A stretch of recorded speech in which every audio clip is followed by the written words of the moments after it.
আর হুজুরেরই কথা আমরা শুধু খালি হে মানা আর কিছু না, কিন্তু মাইক লাগানো এসে গেছে কথাটা কই দিই। আমরা যে ঘরে থাকি পরিবার সামনে একসঙ্গে, এই বিছনাগুলো আলাদা করে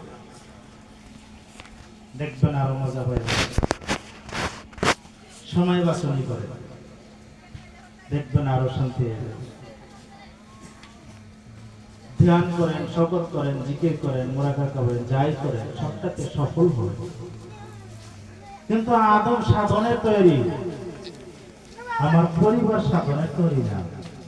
হুজুরে কইছে শাহিনী হাফের থেকে অধিক খাতারনাক তার যদি তুমি পাশে রাখো, তার শ্বাস পুরুষে সহ্য করতে পারে না, তার থেকে দূরে যদি থাকতে পারো তুমি কামিয়াবি হবা। তুমি আদমের জন্য আল্লাহর দরকার, তাই আদমের ভিতর থেকে নবী রাসূল পাঠিয়ে দিয়েছেন। আল্লাহ কইছেন যে আমি নবীর উসিলা আল্লাহ প্রকাশে তো আমি পাইছি, শেষ আদমের আমার দরকার, তার জন্য সুন্দর মাকাম আমি তৈরি করে রাখছি। এর মধ্যে বহুত কথাগুলো আছে, লক্ষ্য রাখবেন। যাই হোক, রাত অধিক হয়ে গেছে, হুজুরের কথা দিকে আমাদের লক্ষ্য করা দরকার। কামও একটা ইবাদত, ঘুমও একটা ইবাদত। সব ইবাদতের ভিতর রয়েছে আমার পেট রক্ষা করা, সন্তান আদিকে ভরণ পোষণ দেওয়া, এটা সবচেয়ে বড় ইবাদত। সেগুলা কইরা যেখানে সময় থাকে ঠিকই আল্লাহর রাহে তুমি ফেলে দাও। 5 মিনিট ইবাদত করলো ইবাদত, সারা রাত ইবাদত করলো ইবাদত, কিন্তু মজা ভয়ে সব রাত পার করে দিও না, কিছু রেখে দিও ঘুমানোর জন্য, সেই ইবাদতটা তোমার দরকার আছে। তো ভাই বন্ধুরা, এই ছেলের আবু বকর সিদ্দিক, তার উপরে একটা স্বপ্ন আমার মাদ্রাসার জন্য, তার আল্লাহ পাক একটা দান করছে, আর দোয়া করুন আপনারা সে যেন বই না আইতে পারে, তার দুসরা চিন্তা করার দরকার নাই, সেখানে তার জিন্দেগি কাটাই যেতে পারবো, এটা একটা কামনা। আর তার দিকে অধিক নজর আপনারা রাখবেন। অনেক দুঃখিত ছেলে, একটা ভাবে একটাই ছেলে, সেই ছোট, তার তলে আর নাই, একদম ছোট থেকেই মাদ্রাসায় দিয়ে দিছে, অনেকদিন হয়ে গেল, পুরানা মাদ্রাসা তো আছে। যখন সেখান থেকে এসে গেলাম 5 বছর এখানে মাদ্রাসা হয়ে গেল, এখানে পড়া শুরু করে দিল, 2-3 বছর পড়লে টাইটেল হয়ে যায়। তা আমি স্টপ করাই দিয়া জেনারেলে দিয়ে দিছি।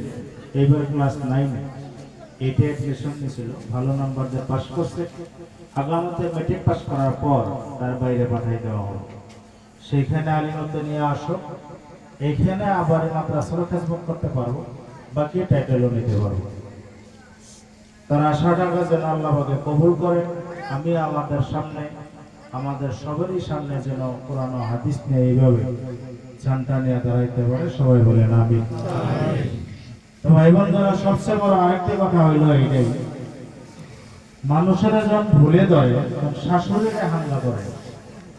হুজুরের কথা, ভুলটা এমন জিনিস, ভুল কেউ ছাড়ে না, ভুল সবাই।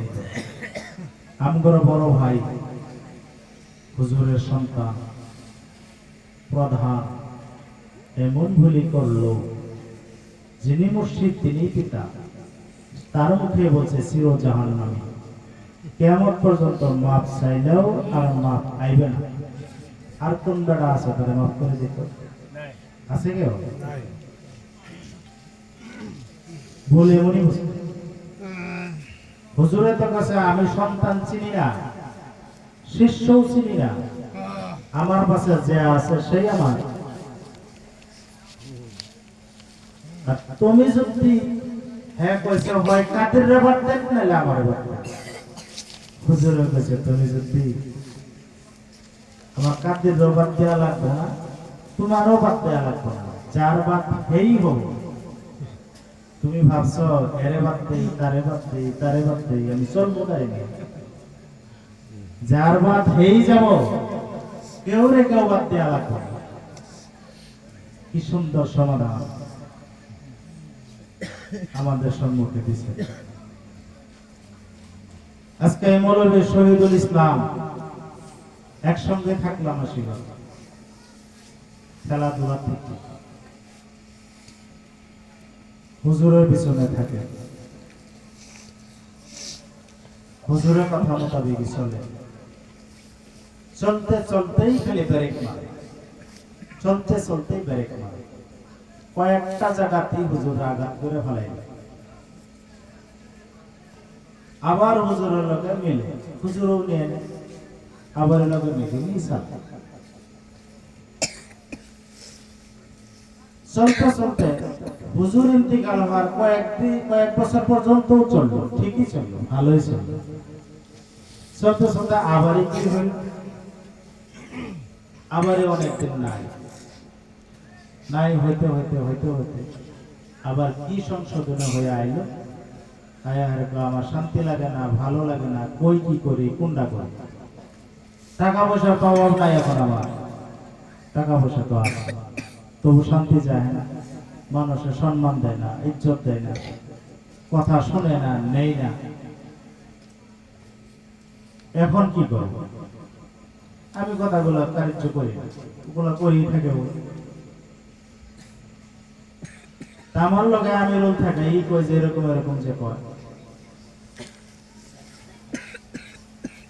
হব, নিজের সংশোধন হয়ে যদি আইবার পারে তাহলে টিকবো, আর নিজের সংশোধন হয়ে যদি না আইবার পারে তাহলে টিকবো না। এই হিসাবে থাকতে থাকতে আজকে স্টেজে আইসা এইভাবেই করতে থাকলো।